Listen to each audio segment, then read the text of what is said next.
few things offend our sentiment of justice less than pedophiles getting away with it. And Hugh Edwards is such a case. And it seems that everyone is very much worried about how he has been handled. And everyone is just worried about not just the laws that exist, but also the spirit in which they have been administered. Is it worth briefly explaining to our American audience who this Hugh Edwards guy is? Yes, he has been one of the biggest journalists for decades. I think for about 4 decades. Well, wasn't he the BBC? newsreader? He was the main newsreader in the UK. News presenter. Yes. Anchor. Yeah. Yes. An anchor man. Yes. And So a top BBC man. he was top BBC man, the top person in the payroll. He had the biggest salary per year and the biggest annual salary. He covered the death of Queen Elizabeth. And he also covered the coronation of King Charles. Yes. So it's going to make it a lot harder to bring out the box set of the Queen funerals now. He was essentially top tier, yes, very high profile journalist who is who has pleaded guilty to having, let's say, pornographic material also depicting children. So it's a very difficult segment. Here we have a timeline of his fall. You will see here that there have been several allegations against him. We have an article here by the Daily Mail that is saying a lot of stuff of what happened across time. So, for instance, we have in March 2023, he signed a new 3-year deal with the BBC. In April 2023, the police were contacted, but no criminality was identified. In May 18, 2023. Didn't this all start with him trying to buy nudes off some 14-year-old boy or something like that? You will see. He did buy some stuff, and what is very, very sad is that the court gave him the most ridiculously charitable interpretation. And I do have a document of people saying, well, I don't think you actually bought it. What the financial transaction between you and the distributor had more the character of a gift. It is just sickening. The reason I get confused is there are so many pedo stories that come out of the BBC. It's very easy to mix them up. Yes. So I have details about this which are absolutely horrifying. So here, May 19th, 2023, a complainant contacted the BBC in a 29-minute call to the BBC's audience services team, and the details were referred to the corporate investigations team. The family member reportedly asked the broadcaster to stop sending their family member cash. Anyway, so the corporate investigations team decided the complaint didn't include an allegation of criminality, but merited more investigation. They say they contacted the complainant, but the complainant says that they weren't contacted. Anyway, so we have July the 5th. Hugh Edwards is seen for the last time on the BBC as he covered King Charles' visit to Scotland. July the 6th, 2023, The Sun informs BBC press office about allegations against Hugh Edwards, and they are launching an incident management group. July the 7th, The Sun publishes an exclusive which alleges that Hugh Edwards, unnamed at the time, paid a total of £35,000 for sexual content to someone beginning when they were 17. And you will see that at some point the BBC said soon afterwards that it's best if we stop having you appear on air until these allegations are resolved, but they kept paying him. So he stopped appearing on the BBC, but they kept paying him. Right, so you see here that about November the 8th, 2023, he is arrested, but he tells no one. Then this February the 27th, the BBC apologizes to the young person's family who had complained about Edwards 2 months before. Edwards resigns from the BBC April 22nd. Then June 26th, Edwards is charged with the possession of indecent images of children. And as you see here, July 31st, the end of July this year, he pleads guilty to making 41 indecent images of children. Now, before we say more about this, there is an issue with how making appears in legislation, and I will show you exactly. So it's not that he took the pictures. It's an issue that we have to Did he point out. commission them or something? He received them. Right.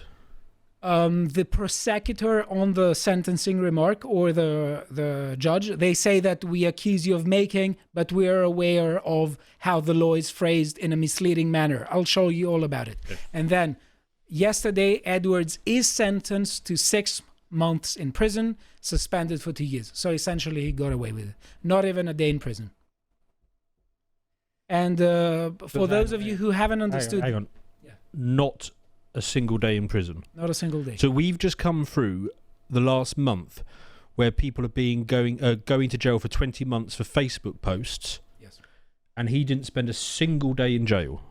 A single day. And as you will see here, category A pictures involve pictures that have images involving penetrative sexual activity, involving with possession of images involving sexual activity with an animal or sadism, and it was about underage children. So I'm not trying to derail your segment here, but I just can't get over the fact that for the last month we've been seeing people going to jail for years over, and it was things like a Facebook post. It was things like one woman threw the contents of her drink glass towards, it didn't even touch the police officers, she just threw it in the general direction of the police officers. She went to jail for like well over a year. A guy shouted at a police dog and got 2 years.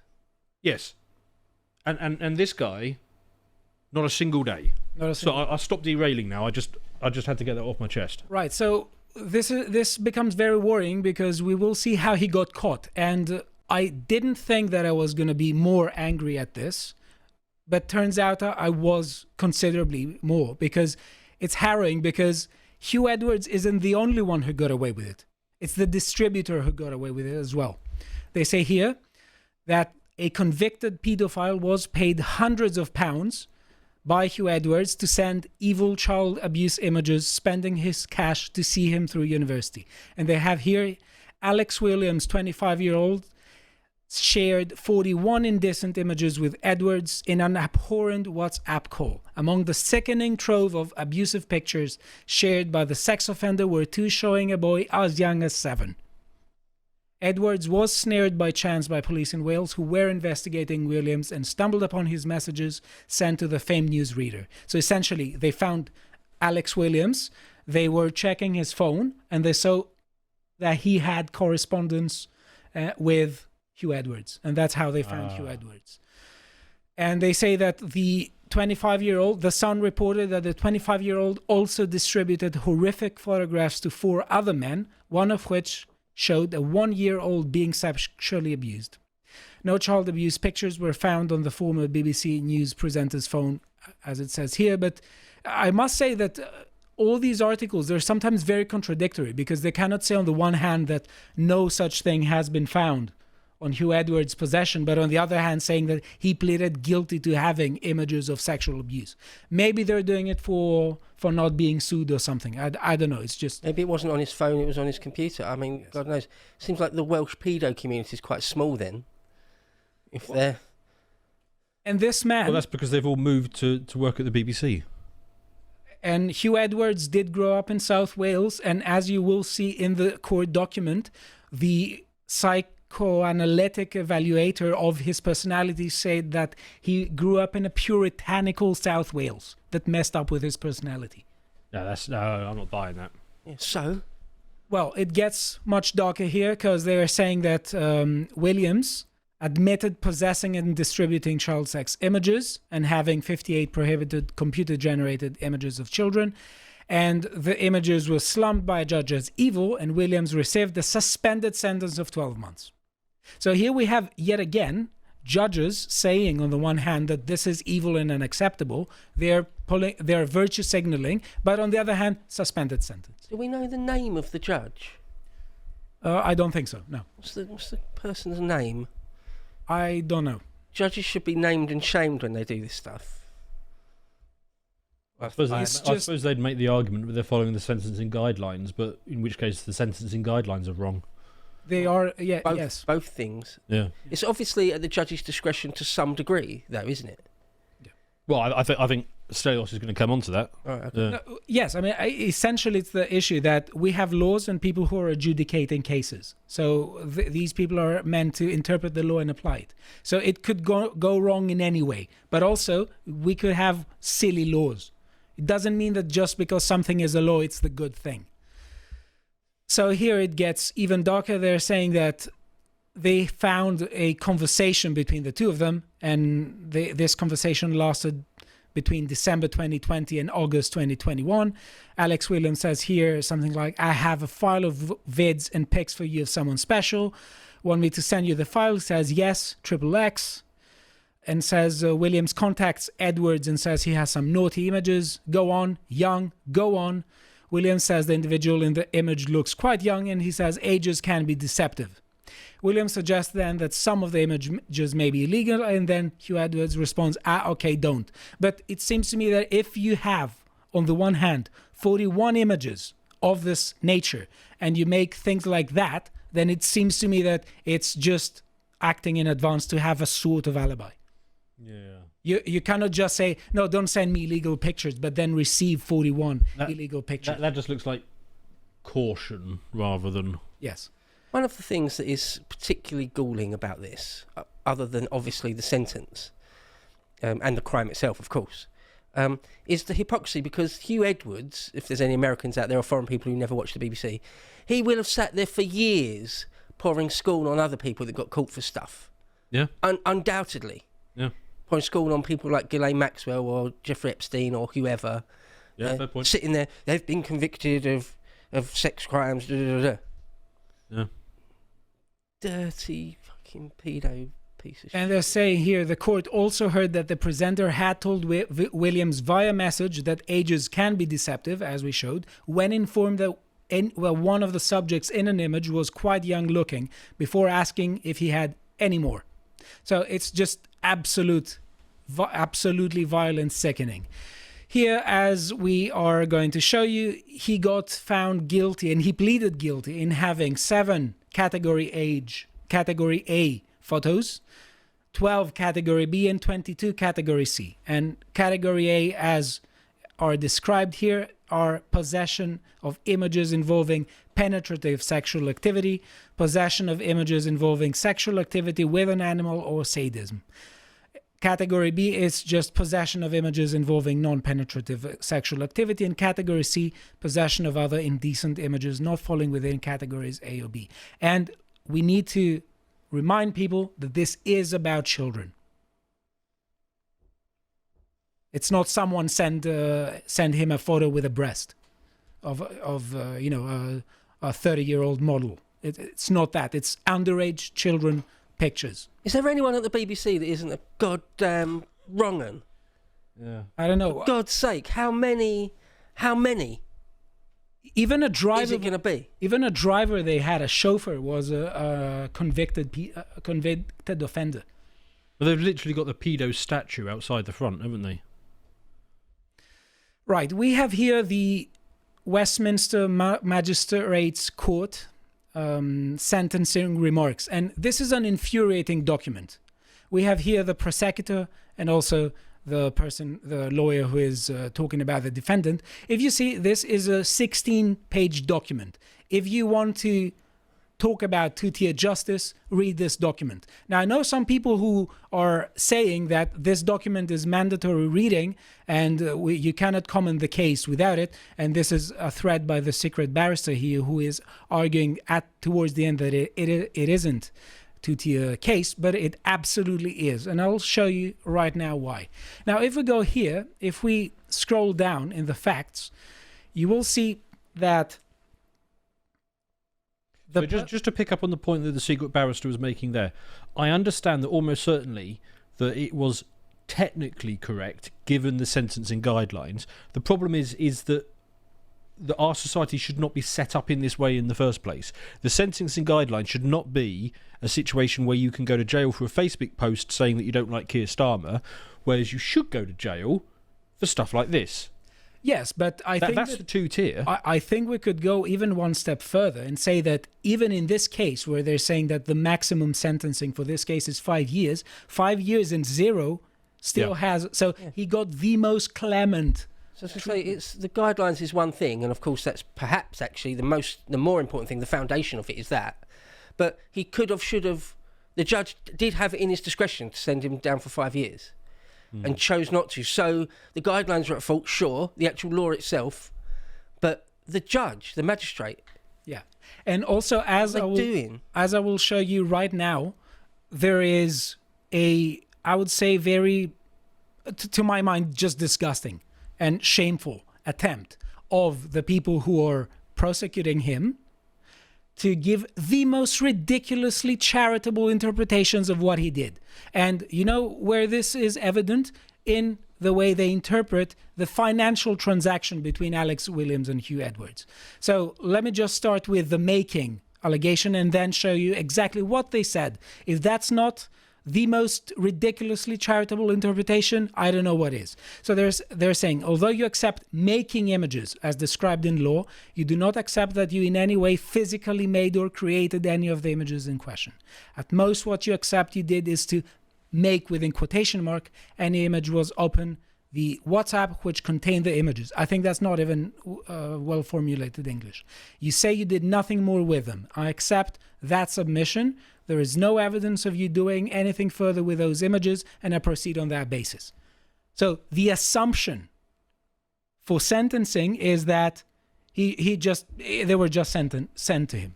Then this gets contradicted by what they're saying afterwards. Number 2, I accept you did not make payments in order to pay for images to be sent, in particular indecent images. So money was sent by Hugh Edwards to Alex Williams, but the person here sentencing says, I accept you did not pay in order to pay for images to be sent. Yeah, why then? They have an answer why, which is infuriating. They're saying the prosecution accept that you were not directly asking for and then paying directly for images, but rather that there is a clear inference from the nature of the relationship coupled with reading the direct messaging that exists that demonstrates Alex Williams to be requesting gifts and presents after he has sent images, and you then respond by sending him money. I agree with the prosecution analysis. This appears to be by way of an apparent thank you. You don't thank people who send things to you like that, you go to the police. Yes, good point. And what would they need anyway? Like an actual transaction where he puts a note on the NatWest transaction saying this is for pedo images, thank you. Yeah. Like how is it not? It's a very good point. How is it not that? And they say here, I accept you told the individual who sent the images not to send images of people who were underage, but only at a later stage, which is not from the beginning. This is not a case where, despite protestation, nonetheless, the images were still sent, so that extent this mitigation is qualified. So, and they are giving him the benefit of the doubt. They're giving him the most ridiculously charitable interpretation, which is just, it's just a shameful fu to people. Yeah, again, it's like you're stupid, and we're gonna say that it's just a thank you gift. What's the name of that prosecutor, that barrister? I want to know their name. And the judge. Can you Google it, Dan? And also, they're saying that they are also giving him the benefit of the doubt the way they didn't give to a lot of other people who got sentenced. They're saying, I accept that you had issues with your mental health. The degree to which you in fact did receive any sexual gratification from the indecent images as opposed to the more general pornography received is difficult to assess, and I defer to the medical evidence. Where if it's difficult to assess, why are you saying some sentences before that you're not exactly proven to have these for sexual gratification? Well, just ridiculous. Is there a legitimate reason? I mean, it's infuriating. And here we have reports by consultant psychiatrists and neuropsychiatrists, and they're saying Mr. Edwards is a complex individual with psychologically challenging upbringing. The restrictive, puritanical, but often hypocritical background of growing up in the particular cultural milieu of South Wales with a father who was highly regarded and lauded outside the family sort of messed him up. What? Yep, that's exactly what they're saying. What nonsense. They're saying that he has a proneness to clinical depression. Also here they're saying... Your father was highly regarded, therefore It's all right for you to have. But yeah, it was the puritanical milieu of South Wales. It's just like a DI activist. It's just saying, and they don't do these psychological evaluations of everybody else who goes through the court. No, they don't, and they are already pronouncing you're the devil. They're giving the worst interpretation they can give. They don't even run a trial. So I mean, with his recent, Keir Starmer stuff, he was saying, you will get the toughest sentences before these people had even had evidence presented at court. Yeah, he was saying you get tough sentences. And here, there's another forensic psychosexual therapist saying Mr. Edwards was particularly destabilized through the process of commencing a social media presence, which allowed him to interact with people that otherwise he would have never engaged with. So he started an account, and then he couldn't handle it, and he started to asking for some little Richard pics. It makes no sense. He's a goddamn grown man. Take responsibility for your actions, God. Yeah, but Bo, I think you're very uncharitable because he had to manage his low mood. All right. He had to manage his low mood. I hate this nearly always when someone does a terrible crime. And also... And they're talked about the difficulty of their childhood. Only in the most extreme cases would I ever dream of taking anything like that into account. Yeah. Only in the most extreme cases. There seems to be, from what we just saw there anyway, nothing in Hugh Edwards' childhood or background like Conan the Barbarian or something, I could understand something like this. But he grew up with a well-regarded father in a middle-class household. What's that? What is that? It's nothing. And also, you need to bear in mind that he didn't study at Oxford or Cambridge.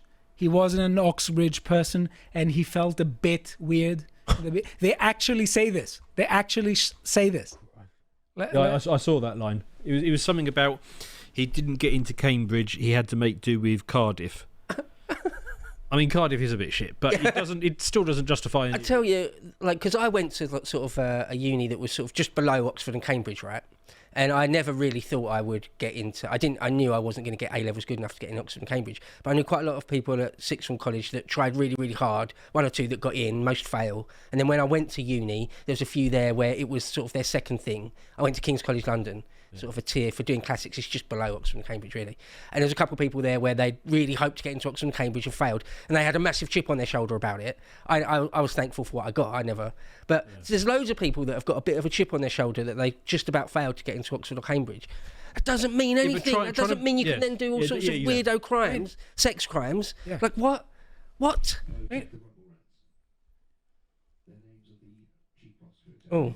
Okay, here we have it. Okay. They're saying that he developed a sort of cognitive dissonance and low self-esteem compounded by a sense of being inferior by not getting into Oxford and going to Cambridge instead, and being therefore sometimes of an outsider at the BBC. Yeah, being the most well-paid, getting close to 470k a year. Well, imagine what a tragedy. And being a pedo, therefore he clearly wasn't an outsider at the BBC. He was part of the core group. On the inside, and we have here the mitigating factors that they appealed, and they say, well, you have no prior convictions, you show remorse, you have positive character in the past, and you have mental disorder. And they're saying that Mr. Edwards would appear to have voluntarily desisted, or at least asked not to be sent underage images at points in time during this threat. Consistent.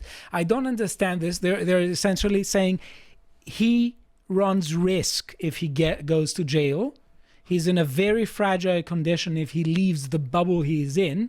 So we are going to take that into account. They didn't take the psychological detrimental effect being incarcerated has on people that they incarcerated now with what happened. Or the victims in the images. No. I mean, I wouldn't call it pornography. I saw a thing on Twitter where someone on BBC called it pornography. That's not really the right word, is it? It's not really the right word. No. It's like evil is a better word for what it is. Yes. It's right. We need to remember that whenever we're talking about things like that, we are talking about children who are essentially scarred for life. Yeah, their life's sort of ruined in all sorts of ways. Yeah.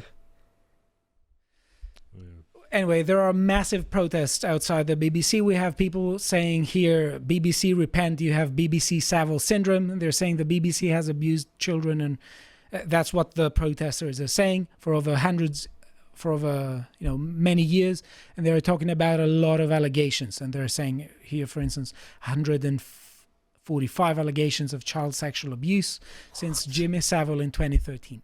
What? So, at what point can you describe the BBC as a pedo ring? 145 since 2013? That's exactly the question that people should be asked. How many people have to be convicted of these and have to be accused of these crimes in order to say that there's something going seriously wrong? I mean, there was another one. I kind of even hesitate to bring it up. I hate thinking about this stuff, but there was another BBC guy who... Stuart Hall. The dogs guy. There's so many. There's two different ones, but yeah, the dogs dude. Yeah. Oh, okay. So that's a different... So, okay, well, there's another two.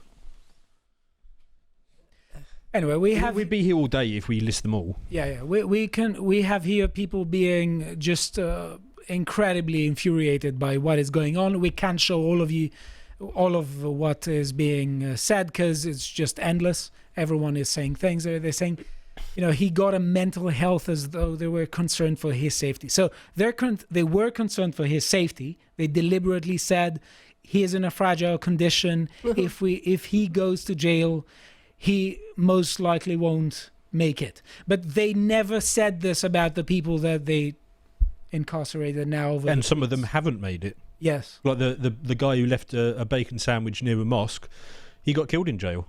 Yeah. Nobody cared. Nobody cared. So they gave him the benefit of the doubt, and they gave him the most ridiculously charitable interpretation of his heinous actions. And then, you have people saying that this is not two-tier justice. It absolutely is. And the prosecutor is called Philip Evans, and the judge is called Paul Goldspring.